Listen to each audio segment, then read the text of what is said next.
person for. Hello, welcome to Conjugal Bliss. I'm Dr. Priscilla Ashonibare. Thank you for joining us. Today we are going to be continuing our discussion on the topic God against adultery. For some weeks now, we've been talking about the topic, the broad topic, adultery. And we started last week about how can you be able to guard against adultery. Okay, another thing that you should do is, in order for you to be able to protect your family from adultery, is you have to be contented with your spouse. Be contented with your spouse. Don't try to say, oh, I don't know the person I got married to, you've changed, you've blah, blah, blah. Be contented with the spouse that you have. Once upon a time, he was more than a 1 minute man. There was a time when somebody called me and said, my friend came and told me that the wife is complaining that no, he can't satisfy her anymore in bed and things like that, that the friend is ashamed. And I said, look, both of them will have to sit together and talk about it. Husband and wife, sit together and talk about it. Yes, there was a time when he can go 400 meters. Now he could hardly go 100 meters. So you can't say, okay, because my husband cannot satisfy me in bed anymore, I have to look for somebody who can. Then you'll be sinning against yourself, you'll be sinning against your spouse, and most importantly, you'll be sinning against God. And if anything should happen, you take your last breath, you're going straight to hell. I'm not the one saying it, God is the one saying it. So remember that you didn't marry him like that. Once upon a time, he was strong. Maybe now it's due to illness or it's due to old age. Sit down, talk about it. Don't let this push you into adultery. And there are some men that will say, my wife, I don't know what happened there, that she doesn't even have any, she's not looking like a woman anymore. Yeah, once upon a time, she had that hourglass shape. Now she's looking like a rectangle. Is it not your fault? Yeah, it's your fault. You and your babies. You deposited that fat around her waist. And now that she's looking the way she's looking, I'm not giving an excuse to women to go and overeat and become obese. No, don't throw yourself away and say, okay, I'm married and I have children. So when you neglect yourself, you're not taking care of yourself anymore. No, you still have to look beautiful and smart for your husband. Yeah, you still have to take care of yourself and look good for him. What I'm trying to say is that don't now say, because there are some changes that are going on, maybe because of health, maybe because of age, you now say, okay, I think now I have to look for a younger girl to marry. That is sin. It is sin. It shouldn't be mentioned. I remember there's this funny late African president that said it one time. He said, if you as a man, you find yourself being attracted to schoolgirls, then what you should do is please go and sew a school uniform for your wife. Oh, okay. Well, I agree with him. What he's trying to say is, whosoever you think you are getting attracted to, why not try and, polish up your wife, help your wife to look like the person that would be attracted to you. You were attracted to her once upon a time. You were attracted to him once upon a time. Sit down and talk about it. Don't give room to the devil and don't body shame each other in any way. Okay? Look for ways to help each other. Remember that flat stomach she had once upon a time? It was due to giving birth that everything became round. When you married your husband, maybe he had 6 packs. Now it is just 1 pack. Is it not because of your food? Okay, yeah, it's funny, but it's something serious. Guard against adultery in your home. There's the need for transparency, openness, and accountability. Yeah, we spoke a bit about it when we we're talking about roads and bridges to healing after adultery. Okay, but let's still talk about it. If you want your marriage to be adultery proof, then you have to be transparent, you must be open, and you must be accountable to each other. Okay, always let your spouse know about where you are, to know your whereabouts. It is not restriction, it is prevention.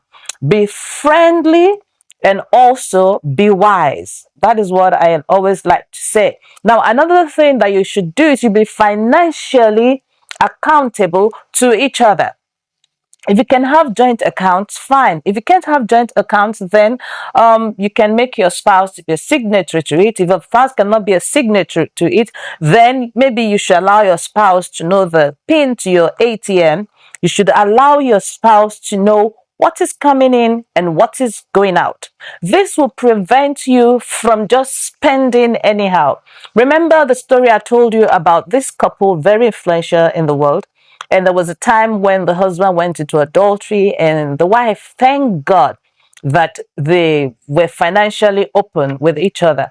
And the wife was telling him, I could still a huge sum of money leaving our account. What is happening? What? And the husband was trying to, cover up until when the blackmailing, of course, the third party was blackmailing the husband.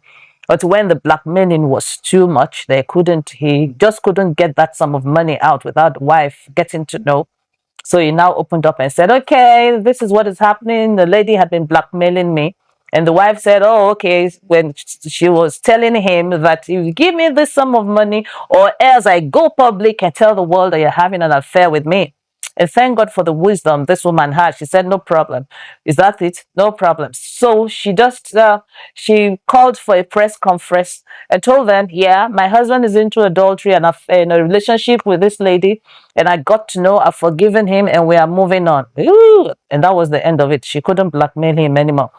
Imagine if she didn't know that any money was going out. Maybe that affair will have been on for a long time. Okay, let your spouse have access to all your gadgets, password, your phone.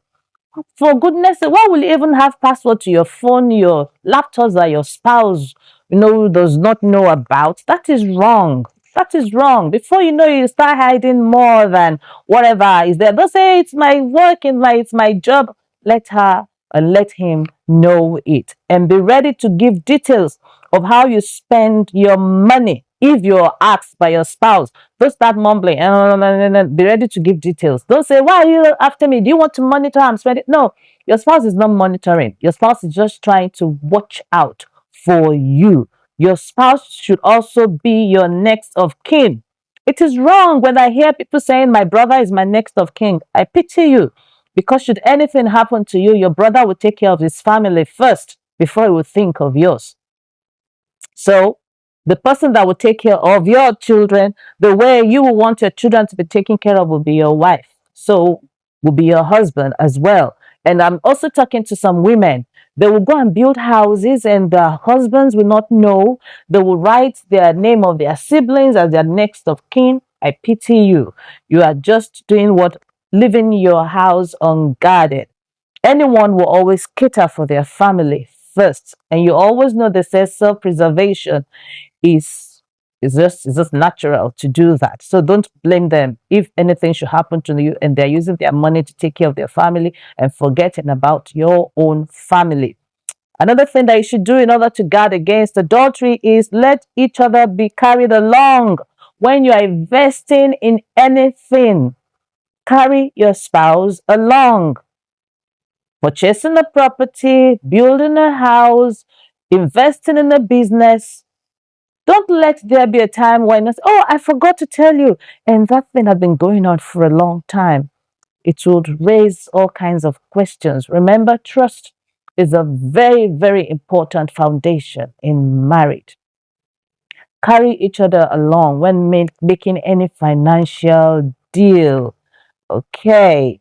And make sure that you are not hiding anything. Let's say, okay, I want to tell my spouse later. I want to tell my spouse. Before you know it, a month will be 6 months, a year, and all that.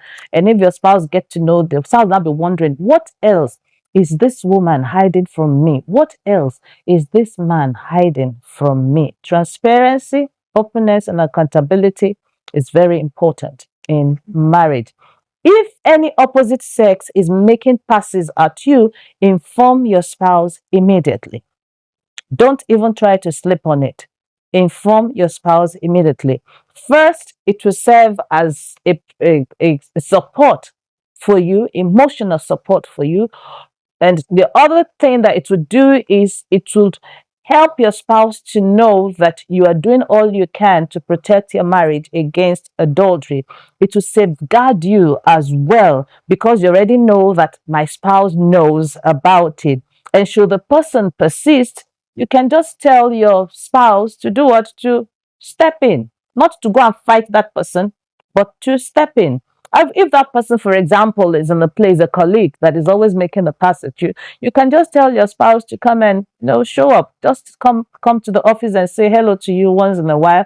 I call that make your presence known, so that they will know that no, this person is not available. Don't overstep your boundary. Okay, and as early as possible, when you meet someone for the first time, let them know that you are married. Yeah, don't hide it. Let them know you're married. I'm Mr. So, so, so, so. I'm Mrs. So, so, so, so. In your place of work, you should have pictures of you and your spouse displayed on your table. It is wrong. Here you are, you're a married man, and there's nothing telling people that you are married, and you just be leading women. They'll start thinking, oh, this is still a bachelor. Let them know you already taken. You are no more available. You're off the shelf. The same thing with women. You don't go and start. Let them know you are Mrs. So, so, so. What is your name? My name is Helen so, so, so. What is your name? My name. No, add the Mrs. to it. You are no more available. Okay? And in conversation, you can make reference to your family. That is an indirect way of telling people, I am married, I'm happily married. Don't even start thinking about anything. I am not available. Okay. As much as possible, this is another thing that you have to do. And this is one thing that is bringing lots of trouble. It has opened so many doors to adultery in many families. Don't live apart if you can help it. Don't live apart. It makes your spouse to be vulnerable to adultery. It says, therefore shall a man leave and cleave. You leave and you cleave. Don't live apart. There are even some times when spouses are away that, okay, just recently, I think just yesterday, there's someone who, because of his job, is living far away from the family. Now they have to be calling me and my husband, come and testify. To come and testify that he's still, he's not into adultery. And we have to be saying, no, he's not. All because he's far away from his family. Please don't let the devil have his way into your home. Don't prioritize money above your family. You can still make the money together. Yeah, there are sometimes opportunities will come and you have to leave for a while, but don't now stay apart 1 year, 2 years, 5 years, 6 years, 10 years. Your body is not made of stone. Okay, you still have blood flowing through your veins. There was a time when, some few years ago, this lady, the husband is in the US, they already have a child. And she came to me one time in the church and she said, she told me, she said, I'm almost falling. I'm almost falling. I'm almost falling. My body is asking for sex. And oh, there are men everywhere where she's working. They knew they knew that her husband is not around, so they are making passes at her. And she came to me because she has the fear of God. I said, Mommy, please pray for me. I need God to intervene. And I told her, you better tell your husband to come back home so that you not destroy your home. I can only pray for you, and you can be able to hold body for a while. What of the husband? Can anybody help him there? What is happening? Okay. So don't live apart. You open the door to the enemy. What the Lord said is, what the Lord has joined together, let no man put asunder. Not distance, not money, not job. If possible, if one will have to quit the job and join the other, then make sure you are together. What happened is, when such women, as I said, are left here, all this, some useless men will start pressurizing her. The same thing also with the husband. When some useless women, they know that the wife is not around him, that's when they will now say, I brought some soup for you. I cooked this for you. And if it's the man that likes food, pity the family. Okay. So live apart. Don't live apart. Don't live apart. Okay, many marriages have crumbled, many children's destinies have been destroyed because parents are not around. The children will always suffer. You know, when God created Adam and Eve, he created Adam and Eve so that there can be a balance. Then children can come. So don't say, okay, I can raise this child alone as a man, I can raise this child alone as a woman. God has reasons for saying man and woman should come together before children will start coming. Yeah, some situations and circumstances can happen. Maybe the husband died and the wife is left alone to take care of the children, or the wife died and the husband is left alone to take care of the children. In that situation, we can ask God to help. But when you intentionally, there are even some people that are saying that they are baby mamas now. Those are not believers anyway. They'll go and get children and kick out the husband and want to take care of the children alone. It is wrong. It is totally wrong. Okay. And when living together, there's another mistake people make. When living together, we're talking about how to guard against adultery. Okay. When living together, don't sleep in separate rooms. Living in separate rooms will help your conflicts to linger before you be able to resolve it. You are bedmates for life. You are roommates for life. Sleep in the same room, sleep on the same bed. By the time one will sleep and want to turn and, you'll be able to, make up, you're able to resolve your conflict. But when one is in the other room, even when the other is trying to knock and say, open, let's make peace. Now he says, leave me alone, I'm not ready. And that problem can become compounded and can crystallize, and who knows what will come out of it. So don't live in separate rooms. Don't deprive each other of sex. Please, even the Bible said it. Your body does not belong to you anymore. Don't use sex as a punishment. Women, listen, don't use sex as a punishment. You're exposing that man to temptation. Okay? Okay, don't use it as a punishment. Don't say I'm on a spiritual exercise. So you go and just call on God and let God help you. And there was a time when a woman even said, is sex not for childbearing? I said, huh? Where have you been all these days? I've been preaching about it, that it's not only for that. No, okay? Be romantic. That's another thing you have to do. Be romantic. Okay, work on your marriage. Spend quality time together. Be friends. Try to go into ways to outdo each other's goodness. Go on dates. Dates shouldn't stop after you are married. Okay, you should still, look for ways to play together, to tease each other, to love on it, express your love. African men, you're poor at this. Express your love to your wife. And there was some men will say, okay, yeah, why is she not happy? She's under my roof. I'm paying school fees. There's food. I'm giving her money for this. So why is she not happy? Is that not what's supposed to? No, it's more than that. It is not just a woman staying under your roof that makes you a husband. It is you meeting her emotional needs as well, being available, being around, and giving her attention. And you, as a woman, it is not you just bearing the name of that man that makes you married. It is you meeting his needs as well.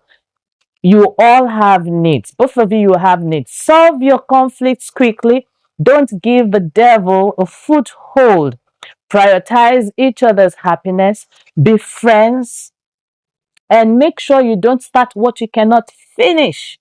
Avoid all forms of emotional or virtual closeness, on the one that will end up in the physical one. Okay? Make sure that you're polite to each other. And remember that adultery is a line that should never be crossed in marriage, because once it is crossed, the marriage can never be the same. Not even after forgiveness and healing, the marriage cannot be the same. The scar cannot be removed, even if it is healed. And I pray that the Lord. Glad that I found you at the right time. You're running my mind.